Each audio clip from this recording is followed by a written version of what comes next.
Hi everyone, thanks for joining us. I'm so excited by this chat and this opportunity to talk to Nick.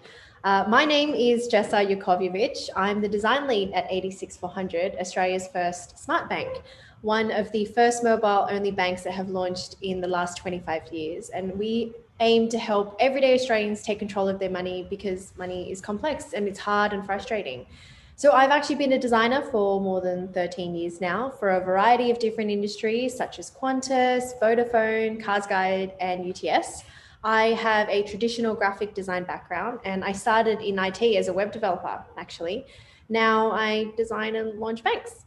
So I'm here with Nick Humphreys, who is the co-founder and creative director at Linktree. So Nick, do you want to tell us a little bit about yourself? I would love nothing more. Yeah, pretty impressive intro. I'll see if I can come close to that. But yeah, I'm Nicky, the co-founder of Linktree, and I sort of head up the design initiatives over in that business. And what that functionally looks like is I'm sort of working across product design, but also social and marketing. And, sometimes I'll write a blog. I'm just kind of like the design spider crawling around. And in terms of my background, I had the traditional, started as a print designer and wanted to do poster design and was really struggling to understand, the impact of my work. And then sort of transitioning into the digital field, I could actually get that real-time feedback. So yeah, I mean, a quick journey was I started in advertising, and that intersection of like creativity and capitalism was quite enticing. I wanted to be the artist, but I wanted to also like buy a house one day. That industry could have chewed me up and spat me out. I lasted a couple of months maybe. And then I dropped out of that whole entire sort of ecosystem. I studied anthropology in the form of a bartender at a nightclub. I studied art, went and did a portfolio course. I went into communication design and started to understand, design can be more functional and actually achieve goals, not just look pretty. Did the classic, went to London, found myself making coffees for £6 an hour, dabbled in fashion. I'm going on a pretty meandering sort of a thing, but, started working for Barclays Bank and really got exposed in very early to massive design systems and, the need for accessibility and UX, all that sort of very rigid, very dry design.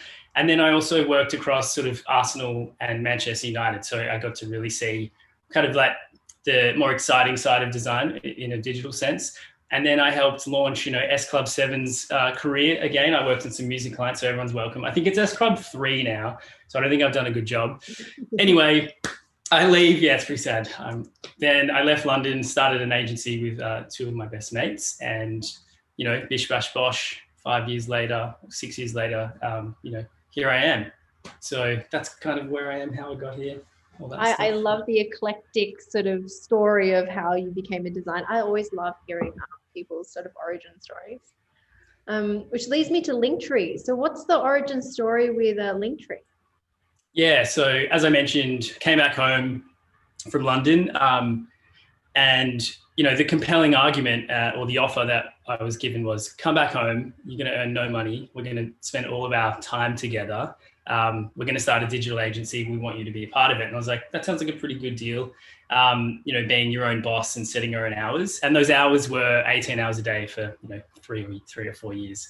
But, we got a lot of stuff done in a very short amount of time. So we built this agency, which was effectively bucking the trend of traditional marketing agencies. So we were servicing music and entertainment clients, and sort of creating really targeted ads, to help sell tickets and help people, launch their new album and all that sort of stuff. So it was a really exciting place to be sort of playing in. What we also did, kind of bucking the trend of traditional agencies and that model of monetization, was generally an agency they're incentivized to make you buy more ads. So with this company, we decided, all right, well, how can we be incentivized to actually do a better job? So rather than getting paid for the client sort of selling more ads, we'd only get paid if we actually achieved the goal, which was sell 10,000 tickets or do whatever. So we're working for clients like Splitter in the Grass and, Laneway Festival and Groove in the Mood, all these sort of clients. And what we were at the same time trafficking, hundreds and hundreds of campaigns at any given moment. So we'd have 120 projects in flight at any given moment. And what we were noticing, there was this fundamental kind of issue and this tedium with constantly having to swap out these bio links. So every single time we're launching a new campaign from social, there was always, that connecting point from social to where you're monetizing or converting your audience, generally always through a bio link. So yeah, we sort of recognized it pretty early on. There was this kind of fundamental difficulty with, I've got one link, I have to sacrifice one initiative for another.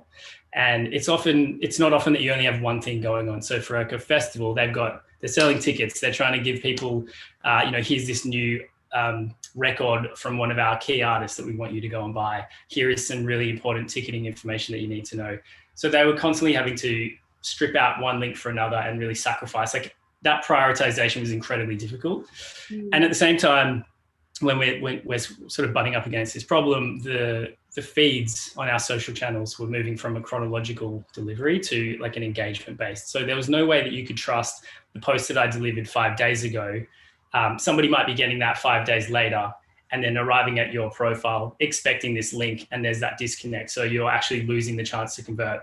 So we created this little tool. A little bit about Linktree is it's kind of this fundamental, it's become sort of the nucleus for your fragmented digital ecosystem or existence. So it's kind of this connective tissue between what you're doing online and outside of that. And in English, what that really means is it's a very sort of simplified and unified landing page. And it's kind of in priority order, a list of like your most recent and relevant links. And, for the people landing on a Linktree, it's a very simplified way of discovering content and converting.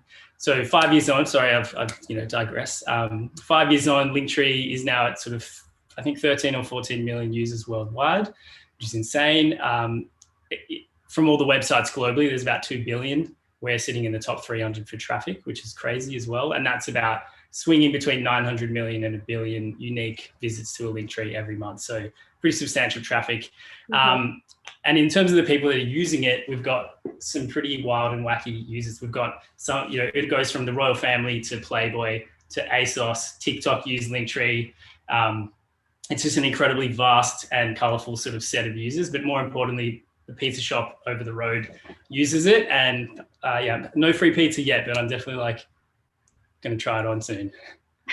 So was your marker of success the pizza shop down the road, or was it the royal family? It's a tough one. They're both equally important to me. It's just weird to see something that you built kind of take a life of its own. And, it is shocking to see that it's good enough for the royal family. It's also good enough for your local mum and pop shop. And yeah, it's nothing that we ever sat down and kind of imagined. So yeah, it's a bit of a pinch me moment every time we see someone signing up. It's pretty awesome because it's you guys saw like a need in the market, and it was such a simple idea to aggregate all of your links onto this one page, and to sort of help influence or anyone sort of be able to access what you like as an influencer, to be able to have your fan base access everything that you're trying to give out to them. So how do you, it's been 5 years on, and you mentioned there was like this initial idea and you saw this need. How has your vision changed based on your journey so far? Yeah, great question. I don't think the vision has sort of changed or fundamentally changed. I think we're sort of adding to that vision and really getting a clearer idea of where we're headed and what we want to achieve. So the initial problem was, I have one link in Instagram and I'm limited by that. And then we recognized early on that this little platform could actually be consolidating your fragmented internet. So I think on average in 2019 or 20, the average internet user had 9 social accounts, which is incredible. Like it's a huge amount of time and effort that you're spending, and being able to sort of consolidate and share traffic. So where you're engaging your audience to where you're converting them, often it's not a linear path. And also how you're sort of driving activity on TikTok and you're trying to build your audience on Pinterest. Like how are you doing that? So I guess this very simple platform that we built, and all the millions of ways people are sort of seeing it and using it for different sort of purposes. Knowing that and being exposed to that has really helped change how we, continue to grow this the product ongoing. So early on, Alex, Anthony and I were living together. We're, leaving the office at 7 p.m, walking home, sort of debriefing on the day. We'd get back home, I'd cook dinner because I'm the maternal one. And then we'd be putting on our Linktree hats and then sort of like having direct, unfiltered and raw feedback from from their customers. And Yeah.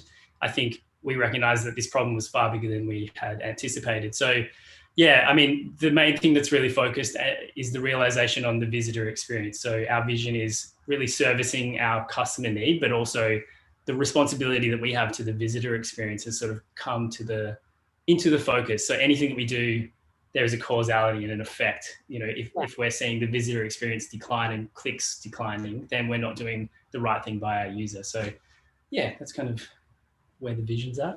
Yeah. And I guess with the internet changing so frequently and things moving so quickly, social media sort of platforms opening up left, right, and center, how did you sort of fundamentally change your service based on that sort of evolving technology today? Yeah, it's a tricky one. It feels like there's a new platform sort of happening and being born every week. So we're definitely trying to meet our audience where they are. So Clubhouse, when that became a thing, we were looking at ways that we can help our customers sort of activate on there or channel their audience through to that link, or how they can, you know, get their audience out of Clubhouse and into where they're converting them. So we're really monitoring all these new trends and trying to make sure that we're speaking the right language, and we're not sort of this tired and slow incumbent moving beast that doesn't have their finger on the pulse. But yeah, it is quite challenging. It can be very distracting. So we have a core focus, and that is to like make the most frictionless, hyper converting tool, and also, you know, introduce a fairer exchange of the way people are sharing and delivering and discovering content ongoing. So as long as everything aligns to that main vision, you know, we do deviate, but it's very easy to get sort of entangled in this web and these exciting new platforms without really focusing on what you're here to do. So yeah, it's a tricky one. I don't have the right answer for you, but. Yeah, I mean, I don't know if we'll ever have the right answer. It's kind of one of those you'll only know until 5 years later and you reflect back on it, right? Yeah, exactly. So how has, sorry, when you first sort of started Linktree, you had this vision. Has there been any sort of difference into the way that people are using your platform that you never realized before? So I know you mentioned that the Royal Family is like a particular group of people you didn't expect to be using you. Is there a way that your platform has been used that you didn't think that it would be used in that way? Yeah, I mean, we built it for music. Our perspective was, you know, coming from this music agency, there's this huge problem for musicians and creators and brands within that space to actually, you know, convert their audience and consolidate all the things you're doing on, you know, every single platform. How are you consolidating that? The other side as well was, you know, a lot of the clients, like a lot of the learnings that we had from this agency, we were designing hundreds and hundreds of websites, and people were really struggling to configure the website. So we're building these like really beautiful brand immersive websites, and it's a huge investment in time and money crafting content and getting bespoke photography and all that sort of stuff. And we're actually, you know, seeing our clients really struggle with how to configure the CMS, navigate it. So we were like, all right, how can we restructure the back end of this website? What training guidelines can we create? So then building this little Linktree functional tool, giving it to everybody, and people's understanding of it was sort of instant. We started to see people were given the same set of functional tools, like a very consolidated, simple list of links, and the way they were sort of seeing that work within their marketing tech stack. You know, Coachella used it to really hyper drive, like give very clear links to, you know, day 1 passes, day 3 passes. This is what you need to know.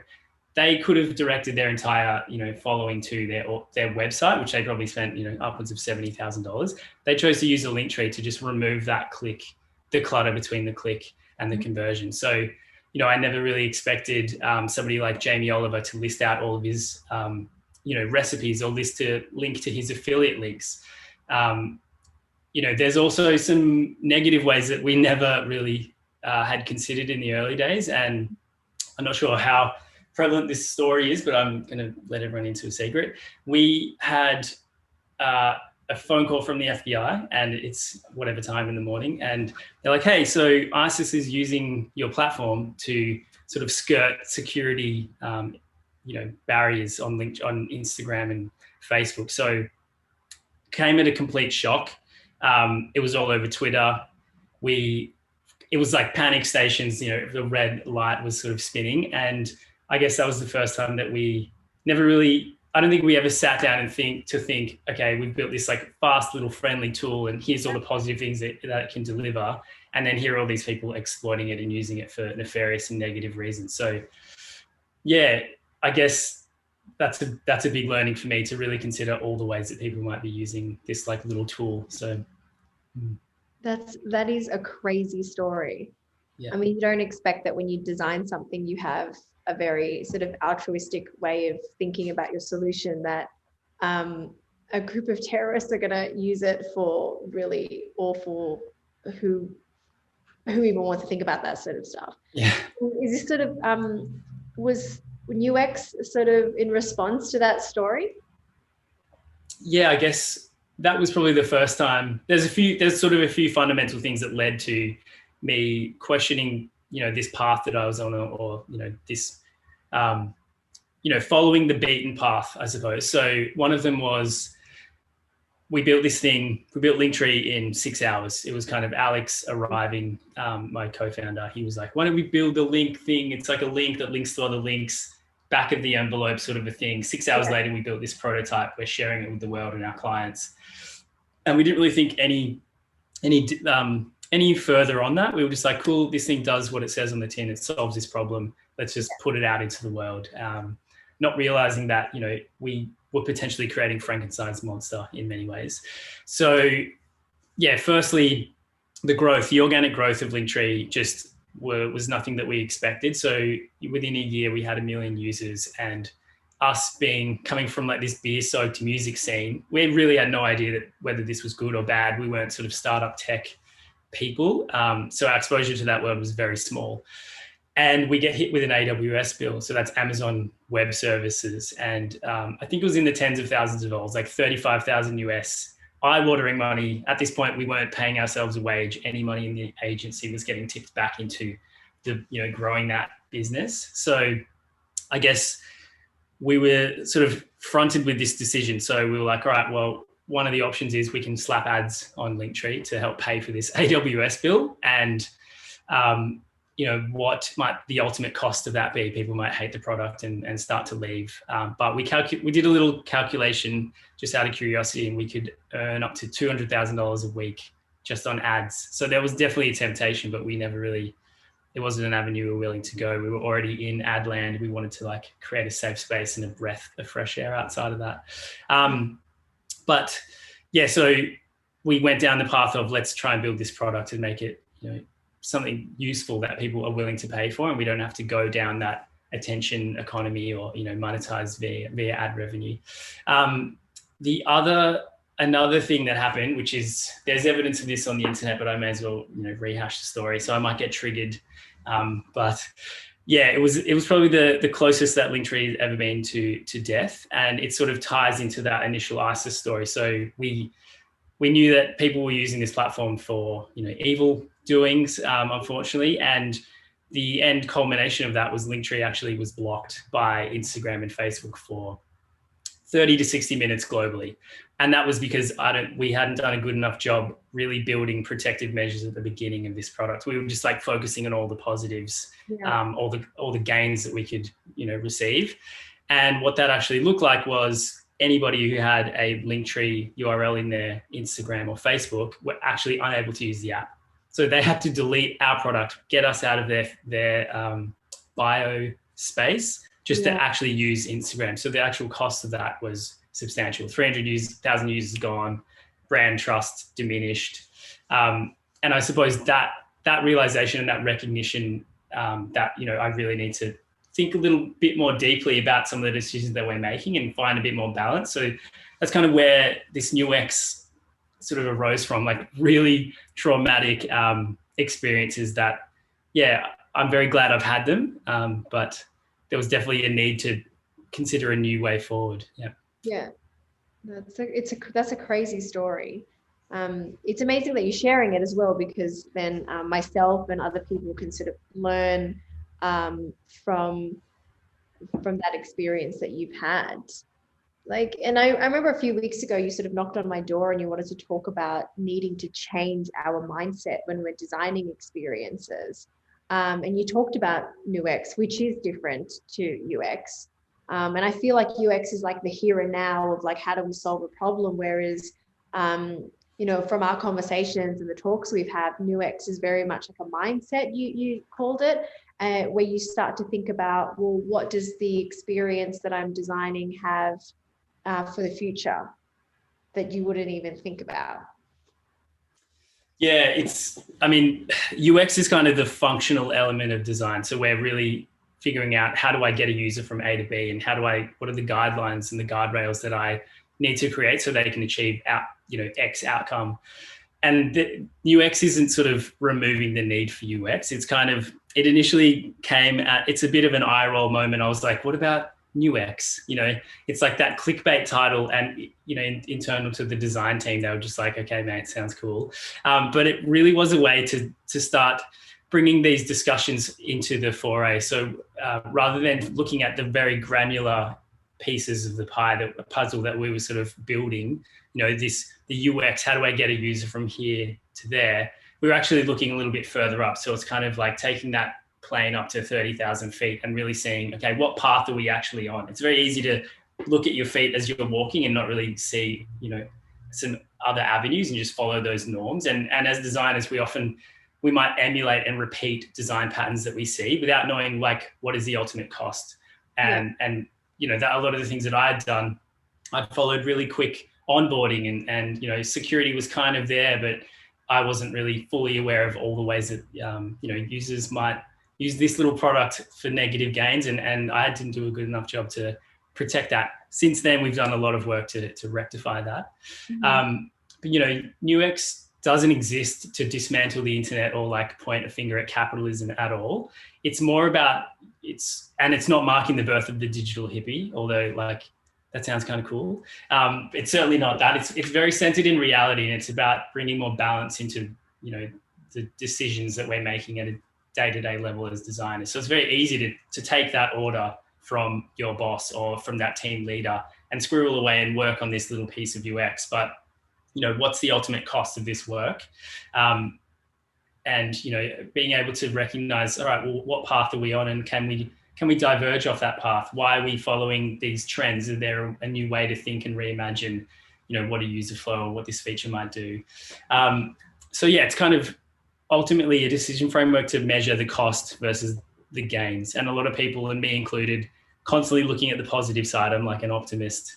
But I sort of have a bit more of a realistic look at the world. So I'm measuring, what are the needs of the business and the realities of the business? What are the needs of the products? The customers, and kind of navigating through that. Before, it was kind of blindly just trouncing ahead and following the beaten path. So yeah, NewX is just taking a beat, really considering, okay, what is the ultimate cost and what are some alternatives, but without blocking that momentum and becoming kind of an anchor for the business. But I'm really interested. I know some of the things you and I have discussed, and some of the things I've noticed from 86400. You guys are doing a really interesting, working in a very challenging environment with banks, and I think there's a lot of mistrust. But yeah, I'd love you to share sort of some of the things that you're doing inside that. Yeah, I think it's interesting because we've got, I guess, a different sort of problem, but it all comes down to like trust and consumer trust. And I think everyday Australians these days just want transparency, and that transparency is what breeds trust. And you can see it from even how companies market their packaging. When you go into a store, ingredients lists at the back of the packaging used to be like full of numbers and you wouldn't know what they meant. And now there's always like whatever this particular ingredient is, and then it's like bracket avocado oil, because they use before they would use the scientific name or something. And you have that now with skincare as well. And so transparency was really important to us because it does create that trust between the brand and the consumer, especially in a space like banking, which is notorious for being super untrustworthy. When we launched 86400, it was something we really had to consider. And every time we did research, people were asking us, well, how do you make money? Well, what is it that you guys do? So and it wasn't a negative thing. And we talk about, capitalism like it's a bad thing, but I feel like consumers know that businesses make money, and it's about being transparent about how that happens.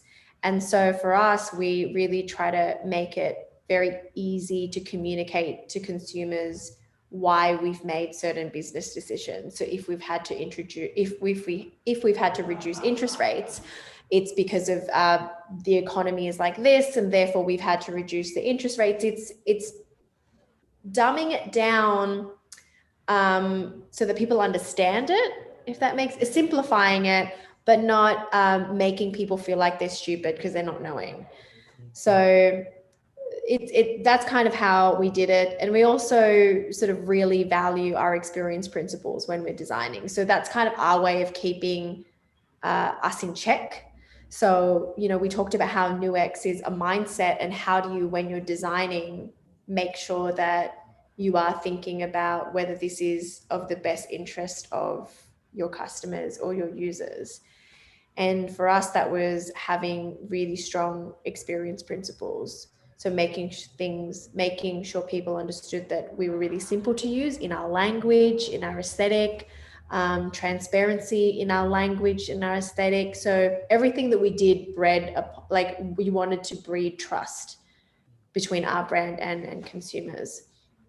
So it's interesting because for us, our users are our customers. So it was a lot easier to convince a company, look, in order to meet your business objectives, you want to be able to make sure that you're meeting your customers' objectives or your users' objectives. Whereas for Linktree, it's a little bit different because your users aren't necessarily your customers, right? Yeah, it's quite a challenging. Yeah, it's something that we're sort of grappling with on a day-to-day basis. So we have our customer who is the Linktree account owner, but they also have their visitors. So effectively, they are our customers as well. So a lot of the decisions that we're making on a day-to-day basis, we're definitely weighing up, okay, what are the needs? What do our customers need? And what are their objectives, or what are they trying to achieve? But also protecting quite, at all costs, effectively, how do we protect the end visitor experiences? Because if they're having a good experience, if they're clicking and engaging with content on Linktree, that's good for our customer. So it's kind of like this cyclical thing.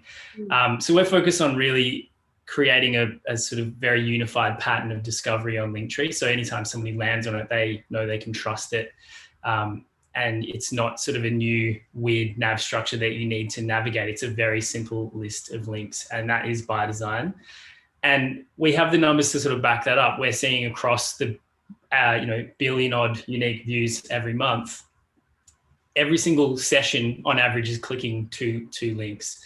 And that's nothing to sniff at. So oftentimes people will land on your website, they'll scroll around, they might bounce, and that's it. You've lost that opportunity for them to convert. On Linktree, because we built this very unified, predictable sort of pattern of discovering content, we're seeing visitors clicking once, converting or performing that action, coming back and then discovering more and clicking off again. So we're very careful not to mess with that. And I think what we need to do internally and to our users is kind of give them a bit more of an education and explanation around some of the things we are making clear sacrifices. We could arguably create the Swiss Army knife and make Linktree like a universal remote and do all the things. But if that's at the cost of conversion and diminishing trust for the visitor, then we won't sort of navigate that. So yeah, it's a tricky one. We have a huge sort of scale of digital literacy and digital understanding. People that on the upper end of the spectrum, the marketing manager of Red Bull really understands this world, all the way down to somebody that doesn't quite understand what a browser is. So we're needing to kind of take them on the journey and say, this is when we're creating these features to help you do this. This is the ultimate gain that you get. If you're trying to, grab the visitor's attention and slap pop-ups, which we get requested all the time. Can I add a pop-up onto my Linktree? Can I do this? They're not really considering what the ultimate cost of that might be. So yeah, it's a tricky one to navigate, having kind of customers and their users and just thinking about it all the time. And this is where this kind of NewX decision and thinking framework really comes into play. It's a really good way to just filter decisions and conversations. Yeah. What does that framework look like for you guys? So what's that decision tree? Is it different? Yeah, decision tree. Yeah, is it a decision tree? I'm imagining a decision tree where you're like, you kind of go through this flow of reflection, like reflective questions. And then at the end, it's like, you are bad, don't do that. And then you're good to go. Yeah, I mean, I probably do a lot of that internally. So my eyes might flicker and roll back in my head in a meeting. But every single decision that I personally make is going through that filtration system. So I actually don't think we or myself have done an incredible job yet. We've obviously scaled. So in March, we were 9 or 10 people last year. So through a pandemic, we scaled to 85 and onboarding remotely. So we were really, any process that we thought we had, any documentation we thought we had has been really stretched. And like there was fissures and fissures turning to fractures, completely ripping open everything that we thought we knew. So definitely something that I'm focused on is really extracting what a NewX methodology of my, decision tree. I'm looking at ways that I can sort of, scale that and influence it through the business. So if somebody's starting tomorrow at Linktree, they probably wouldn't be ultimately aware of what NewX is and have a guide book on how to navigate it. But I think there's a definite awareness that Linktree is doing things differently. So, I mean, by the way that we don't track personal information at all, personally identifiable information. So because we made a decision not to monetize via ads, a lot of the decisions that we arrive at every day is like, how can we better serve the customer and their end visitor? It's not like, how can we get more people on Linktree? How do we get more attention? How do we fuel this beast, which is, fueled by advertising? So thankfully, a lot of those decisions aren't in the horizon, but the team is definitely aware, not being fueled by ads, really adding value to the product day by day. The other side of the coin is, and some of the things that we pushed against, most digital products will measure they'll track time in app and monthly active usage, and that is their gold metric. So they're like, how do we increase time in our app? How do we increase monthly active users? Linktree is kind of the NewX approach, I suppose you could say. Considering the new experience, do we need to play into that attention economy? Do we need another app that is demanding of our time? So what we've done is really considered, okay, well, let's go the opposite way and actually reduce time in app. And what are the other product surfaces or entry points that we can create? Does somebody have to log into a Linktree, or can they text message a link to their phone, or can we automate some of this process? So we're actually looking at how can we fundamentally impact and reduce time spent on the internet. Like, you've got enough shit going on with your 8 or 9 social media platforms. Like, Linktree shouldn't be another thing that you need to be configuring and thinking about. So while we may not have an absolute clear decision tree or UX sort of guidelines, people in the business are definitely motivated and aligned with this sort of purpose-led path that we're taking. But yeah, it's definitely a focus. I just need a little bit of time, and I'm hiring, by the way. So yeah, please join us. Yeah. You can definitely hit Nick up with the hiring and questions at the end, and he'll show you where to go. I love that though, because by changing the metric, you almost changed people's sort of agenda, right down to the person who's sort of designing banners or something, or down to the lowest denominator, that you're thinking about that. So that's really awesome. I find it interesting when you're coming up with new ideas. So it's so difficult to come up with a new idea and a new way of doing things, because people, I find, are really averse to change.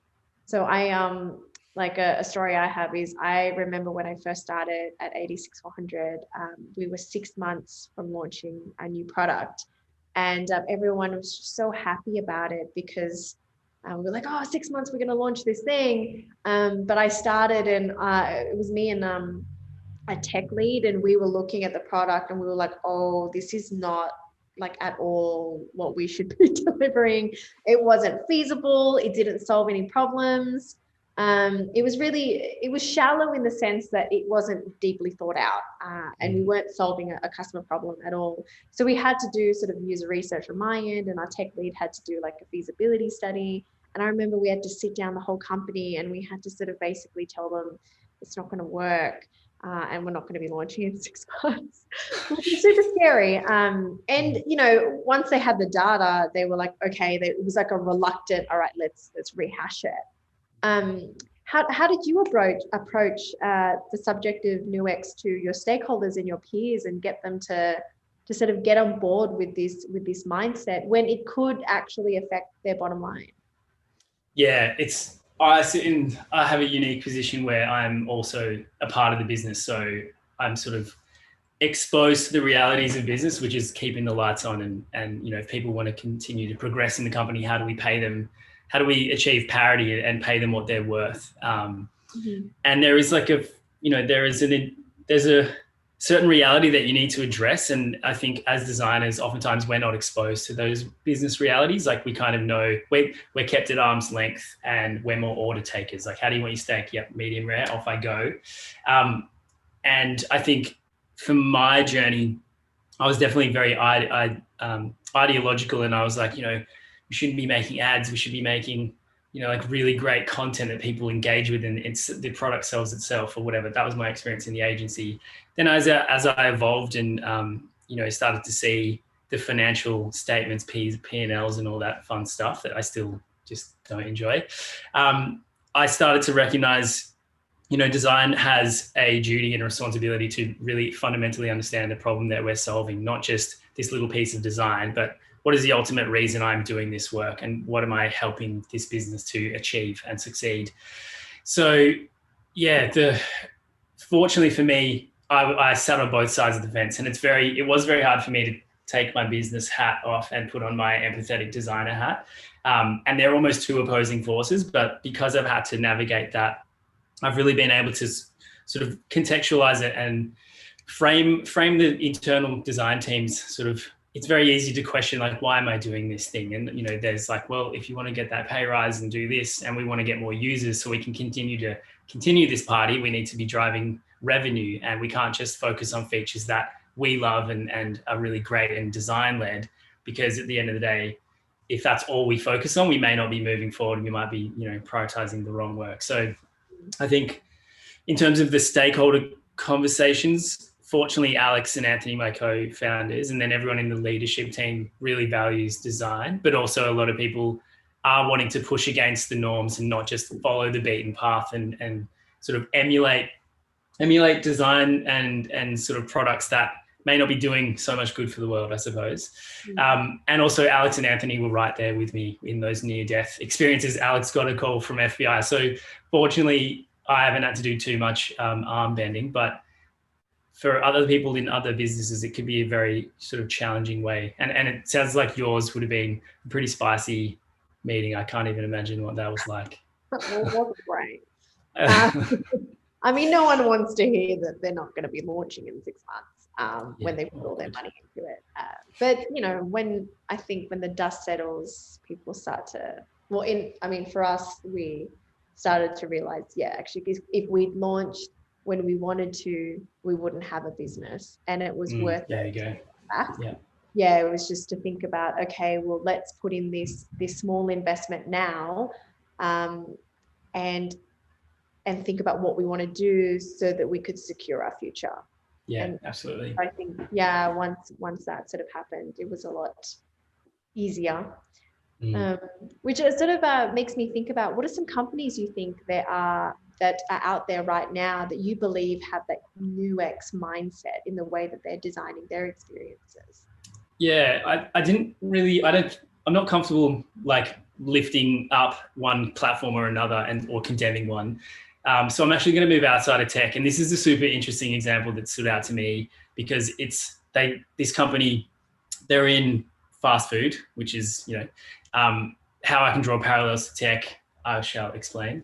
But they sort of didn't go down the expected path. And when I came across this example, I was like, oh, this is really interesting. It's something that I never had expected. So the company is Domino's. I don't know, I haven't indulged in Domino's in a long time, but I do respect them for this specific, instance. So 2 or 3 years ago, the rhetoric around their company, they had declining sales. People online were like, this is basically a cardboard garbage disc in a box and everything is sweet or overcooked, or, people were absolutely rinsing them publicly.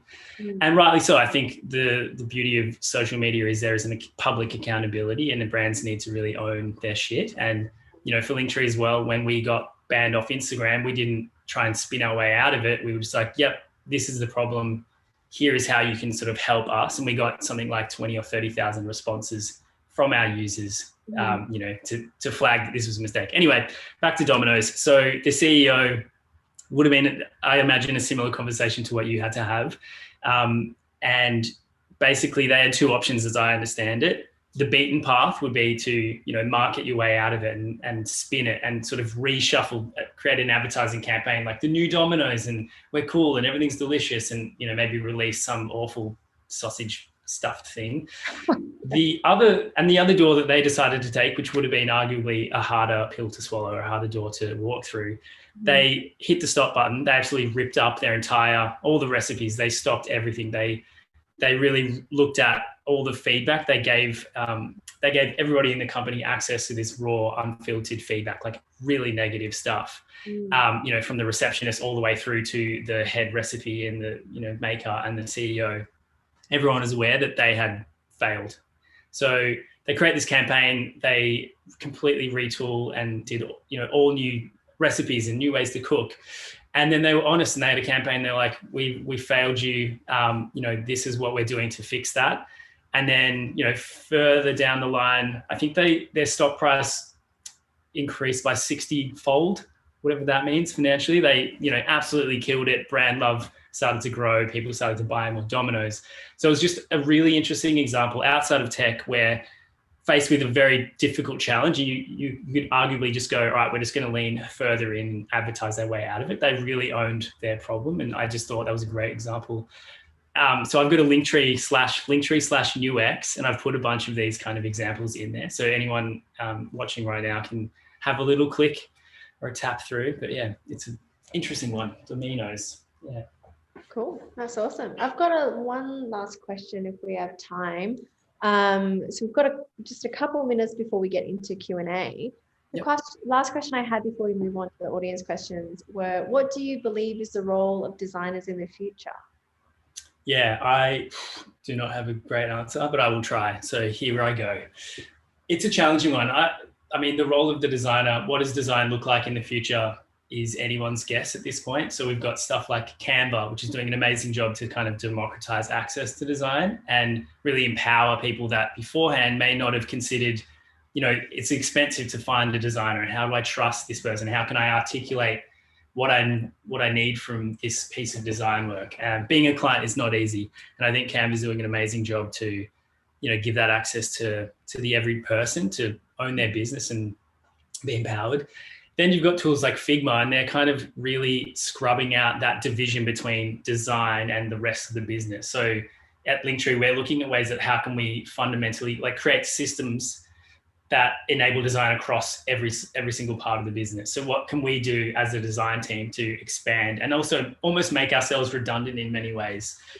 Because everybody should have the chance to contribute to the design process, and we're building componentry that somebody, if they've got an idea and they can't quite explain it, they have a little sort of set of components and they can build out a flow, and we can, reduce the friction between our communication. So the role of the designer, I suppose, as I see it, is somebody that's really enabling design across the business, taking people on that journey and not showing them here is a double diamond and this is where we are, but really sort of considering the UX of their communication and really bringing people on the journey, removing jargon, removing the barriers for design, and also just being way more in tune with the needs of the business, and have a bit of a more, you can have ideologies about design, but when you can weave reality through that and achieve business goals, that's when design becomes incredibly powerful. But what's your opinion? I'd love to know what's design. It's quite similar. I mean, it's an interesting one because I feel like our role is almost a way, like you said, to enable businesses to sort of create revenue, but also do good by their customers, and build these amazing experiences. But in order to do that and do that well, you have to embed that thinking within a company. And essentially, like the utopian company wouldn't even need designers because everyone would have that mindset.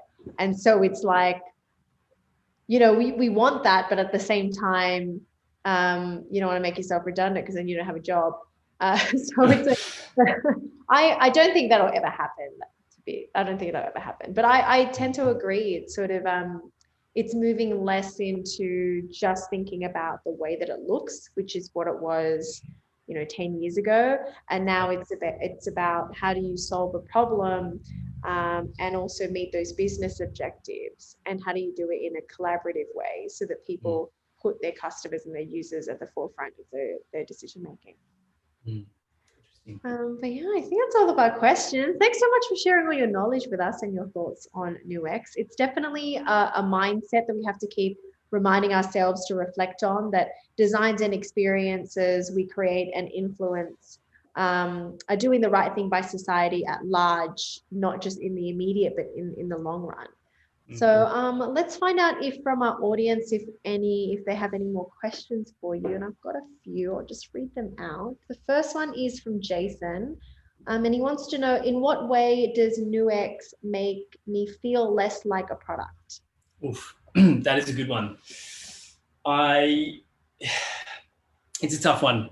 I think without sort of bastardizing or calling out any specific platforms, there are certain decisions that have been made that probably had the best intention. So the YouTube algorithm, and I love YouTube and I have learned so much from it, but I'm also quite aware that I'm being manipulated in a certain way to stay on and continue to, you know, watch content, and the recommendations are there deliberately. What I think there's a stat that where I think people are watching 1 billion hours of content a day. So the actual cost of that, and I think if you equate that to, it's 114,000 years every single day of kind of human potential spent watching YouTube. And then in 2020 or 2019, sorry, pardon? I wish you never told me that. Yeah, no, it's a depressing stat. But again, the ability to access really great information and educational resources have been, you know, democratized through YouTube. So there's a pro and an against. And I think what they're realizing is, you know, have we done enough to protect our users? Like we're creating these algorithms to make sure that they're getting really good content that they enjoy, but what is the ultimate cost? And in terms of, you know, the way that NewX, how does it make you feel less like you're the product? Ideally, there's a bit more of transparency. So like you want to know what's in the ingredients in your food. I'm hoping that in the future, you know the ingredients of your digital experience. Like we've got cookies, and every time you go on a website, it's like, accept all cookies, here's what they're for. And that level of transparency is really good. But I wonder if nobody was putting pressure on businesses to sort of show that, like, hey, we're actually tracking you because we want to advertise to you down the track. You know, sorry, here you go, here's some cookies, like accept them. I'm hoping that down the line, products and businesses make it very clear that, you know, if you're using this for a specific, and it's free and you're getting value from it, here's what we need from you and here's how we need to monetize. So it's just a more fair and open and transparent interaction between, you know, yes, I may be being commoditized, my attention is a currency, but it doesn't have to be like this, you know, clandestine surveillance type of thing. I think I'd happily listen and watch 2 YouTube ads if I'm going to get a free YouTube video, you know, like, so equal exchange. I don't know what your thoughts are. It's a good question though. Yeah, it is a good question. I think it was sort of similar to what I was talking about earlier, where when we did our own research, people didn't, I mean, they knew that banks made money, but when we went in with our messaging that said, we're a different type of bank, we're going to help you take total control. And we weren't open about how we were actually making our revenue. The feedback we kept getting was, well, how can I trust you if I don't know how you're making money? And as soon as we were quite open with that messaging, which was, we're not going to be making money off you by getting fees. Like, we're not going to be charging you fees, but we will be, we want to deliver an amazing experience to you, and we'll be earning money off the interest margin of the home loans that you have with us.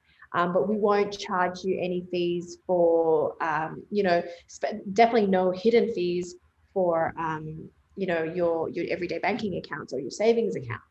And once we were transparent with it, like, oh, okay, that's how you make your money, we just didn't hear anything else. Like, there then we started, there was just no comments about it anymore. People were signing up. There wasn't any questions about it. And I kind of agree with you where if it's more just giving consumers back that control and not assuming that they wouldn't sign up with you, because they probably would. You just haven't given them that chance. And I think trust is more important than anything for a brand.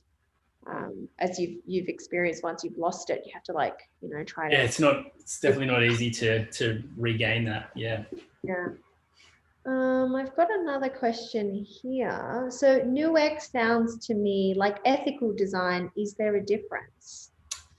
Yeah, so ethical design is a very loaded term, and I think I definitely consider ethical design and morality and what is my responsibility. I think the hardest part for that is it is almost very black and white, and it's kind of diminishing the need for businesses to make money. Like in some form or another, we're all capitalist piglets. Piglets are a little cuter than the pig, but truthfully, we're all involved in this system. And I think there's an awareness that we are contributing to it and perpetuating this system. And I think trying to hit the stop button and really throw ethics into the mix and morality, oftentimes that isn't received incredibly well, like especially for a business owner who's like, well, do you like this job? Do you want to continue working in this? This is how it gets done. And when you're questioning someone's ethics, I think it's an incredibly treacherous path. I don't presume to know enough. And, there's certain things that I do. I'm not perfect by any means. The NewX is a little bit of a softer step towards it. It's definitely it's definitely in that same vein for me. It's more about like, how can we start to influence change very slowly over time? Because, if you're 5% off at the beginning, where you want to be, where you should be is very different. But the way that we sort of course correct is by having these conversations, and it's really showing data and showing like, here's some historical evidence. Like, this company did X and this was the ultimate cost. And that company doesn't exist anymore because they focused on, the wrong things. Ethical design is definitely very ideological, and I agree with a lot of what they're doing, but it is hard to apply that directly into your everyday work. So this is more of a, how can we just optimize for balance, as opposed to tip everything into the side, like capitalism is wrong, we shouldn't be doing this, everything should be, like open source. I'm not sure that it's absolutely embedded in reality. Hopefully we do get to that place, but I think this is a good way for us to slowly steer the boat around. My thoughts. I don't know what your thoughts are, but it's a great question. Okay, too. So we've got time for one more question, and then we sort of have to wrap up. So for the people that are sort of watching, what are the 3 things that designers can do right now when they get back into their offices to help influence their teams to start thinking about NewX and maybe just move that dial a little bit to something that isn't, that's the benefit to their customers and their business? Yeah, it's a classic answer, but it does depend on where you sit in your company. If you're sort of a junior designer, your ability to influence change may be smaller than a senior. So it really does depend on the structure and the makeup of your business and where you sit. How is design really put into the room? Are you in there in those decisions when they're getting made, or are you sort of that order taker, cooking up the burgers out the back? So that really depends. But some immediate things are trying to understand what the needs of your business are and really echo and show that you fundamentally understand why you're there and what the purpose of what you're doing is. It's very easy to be like, I just want to make design that makes the world better. But if you're in a business that is trying to sell a product or to make some kind of money, keep the lights on, it's very important that you understand what the business needs are. So any sort of exposure you can get to that, you ask people like, what is the goal here? Like, what are the things that we need to hit to keep this business running? Why are we focusing on this and not something else? Really understand the decisions that have led to what you're working on. And then trying to have those conversations. So it's not about throwing down this NewX card or going like, we're going the wrong way and this is, you're an idiot for thinking this is the right way. It's sort of offering an alternative perspective and having a more informed perspective. So you're not saying like, we shouldn't be doing this because of these reasons. Like, have you considered the ultimate cost, or potentially we could deviate 5%, go down this path, which may not be the beaten track, but there could be gold at the end of it. We could be actually, it's more of a long tail, not an immediate gratification, but it's like, this is what it could exist. That, you know, the end path might be sweeter than the immediate reward. And then the other thing is just do a little bit of research, because it's very easy to, again, just be at the tip of the boat looking dead ahead at the iceberg. But if you're not sort of looking back at your work and really going, okay, well, what are some of the things what can I learn from other people's mistakes? I've paid the price, and I didn't sleep for 3 days, and I had to do so much. You know, we had damage control. Everyone in the business was like, how do we get ourselves, dust off this tarnished, you know, brand image? So learn from things like that. Read about the stories, like, I can't remember the chap's name, but the person who invented infinite scroll is like super apologetic because we're wasting something like 200,000 lifetimes every day. Yeah. So it's just, do a bit of research, have a look at the Linktree /NewX. I've got some links to that. 3 things, I guess, I covered. Yeah, I don't know. Sorry. Well, no, that was good. That was great. Okay, awesome. Thanks so much thank you to everyone for tuning in. Thank you so much, Nick, for sharing your knowledge with us and your thoughts. I hope everyone had as much fun and enlightenment as I did. Please feel free to check out Linktree and 86400 and hit up Nick on LinkedIn with any questions you have about NewX. Nick mentioned earlier that there are jobs going on at Linktree. There are also jobs going on at 86400. So feel free to check out our pages. But thanks so much, everyone. Yeah, thanks, everyone. See ya.